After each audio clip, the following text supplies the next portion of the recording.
প্রকৃত ভক্তের মনই হচ্ছে প্রকৃত মন্দির। ইট কাঠ পাথর দিয়ে তৈরি যে মন্দির, ওই মন্দিরে গেলে মন ধীর হয়, কিন্তু বাস্তবিক পক্ষে ভক্তের হৃদয়ই হলো মন্দির। আর এই মন্দিরে কে বসবাস করে? হরি। এই নরম ধীর মনেই হরির বসবাস। ইট কাঠ পাথর দিয়ে যে মন্দির, ওই মন্দিরে গেলে পরে মন ধীর হয়, এটা ঠিক, কিন্তু প্রকৃতপক্ষে বাস্তবিক পক্ষে ভক্তের হৃদয়ই হচ্ছে প্রকৃত মন্দির। ভক্তের মন ধীর করেছে বলেই সেই ভক্তের হৃদয় মন্দির হয়েছে। শ্রী শ্রী হরিচাঁদ ঠাকুর বলেছেন, শ্রী শ্রী হরি মন্দির প্রতিষ্ঠা করো। তার মানে কি? মন ধীর করে মন্দির করে, মন ধীর করে মন্দির করে মনের মধ্যে শ্রী শ্রী হরি ঠাকুরকে আসন করে দাও। খুব কঠিন জায়গা, বড় বড় মন্দির হচ্ছে, লক্ষ লক্ষ কোটি কোটি টাকা দান করছে, করুক দান, ভালো তো, কিন্তু কোনো কিছু আমি বিরূপ বলি না, সবকিছুই ভালো, সবকিছু ভালো, কিন্তু মন্দির এখানে কি দান করছে?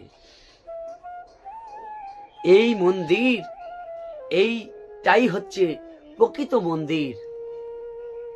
এখানে আসন করতে হয়, শ্রীহরির আসন করতে হয়। এখানে শ্রীহরি আসে যায়, আসে যায়, আসে যায়।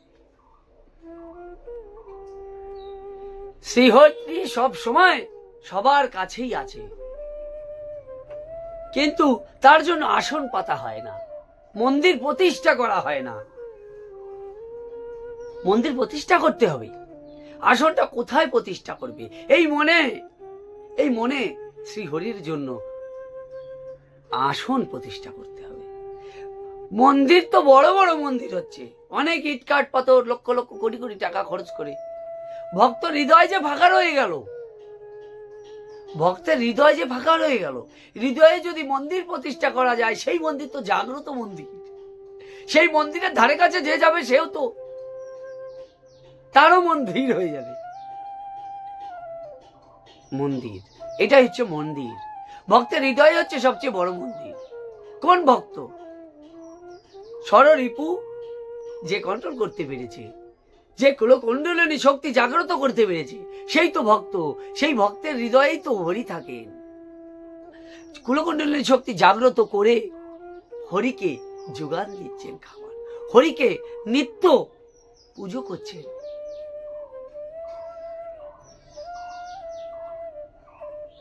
কত বড় জায়গা, কত বড় কথা। শ্রী শ্রী হরির মন্দির 12টা বাণীর মধ্যে, শ্রী শ্রী হরিচাঁদ ঠাকুরের 12টা বাণীর মধ্যে একটা বাণী হচ্ছে শ্রী শ্রী হরি মন্দির প্রতিষ্ঠা করো। তাই বলি ইটকাঠ পাথরের মন্দির নয়। হ্যাঁ, প্রতিষ্ঠা করলে ভালো, সেখানে মনটা ধীর হয়, সেইখানে গেলেও সেটাও খারাপ না, সেই মন্দির প্রতিষ্ঠা করাও খারাপ না, সেখানে গেলেও মনটা ধীর হয়। কিন্তু প্রকৃতপক্ষে নিজের মনের কাছেই তো যেতে হবে, নিজের মনটাকেই তো ধীর করতে হবে, ধীর করেই তো মন্দির প্রতিষ্ঠা করতে হবে, আসন করতে হবে। সেখানে হরি যাবে আসবে, আমার হরির জন্য আসন করা হলো না, এই ভাবনা তো কি কারোর মধ্যে জন্মাবে না?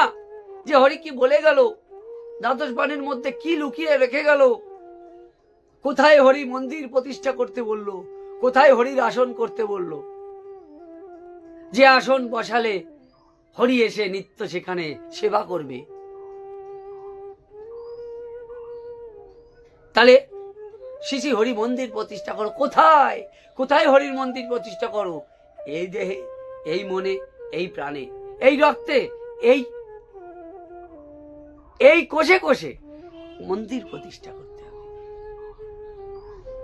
সেই তো প্রকৃত ভক্ত, যে নিজের হৃদয়ে কন্দরে অন্তরে কন্তরে শ্রী হরিকে প্রতিষ্ঠা করতে পারে। শ্রী শ্রী হরি মন্দির প্রতিষ্ঠা করতে হবে, এমন মন্দির প্রতিষ্ঠা করতে হবে, জাগ্রত মন্দির, কুলকুণ্ডলিনী শক্তি জাগ্রত।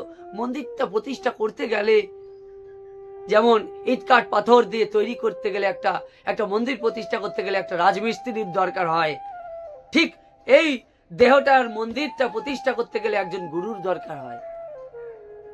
সে তোমাকে আস্তে আস্তে, সে তো আর ইট কাঠ পাথর না, সে এমন এমন জিনিস দেবে, সেই জিনিসগুলো দিতে দিতে আসন বুনবে।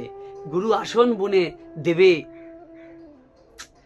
শ্রীহরির মন্দির তোমার দেহের মধ্যে প্রতিষ্ঠা করবে, আসন বুনবে না, আসন দেবে না, তা তো হয় না। আসন বুনে তোমাকেই প্রতিষ্ঠা করতে হবে, কিন্তু গুরু যে আসন বুনে দেবে, শ্রীহরি যে আসনে বসবেন সেই আসনটা তো গুরু বুনে দেবে, সেই আসনটা গুরু বুনে দেবে। তুমি একা একা হরি মন্দির প্রতিষ্ঠা করবে কি করে? জয় হরি বল, জয় হরি বল।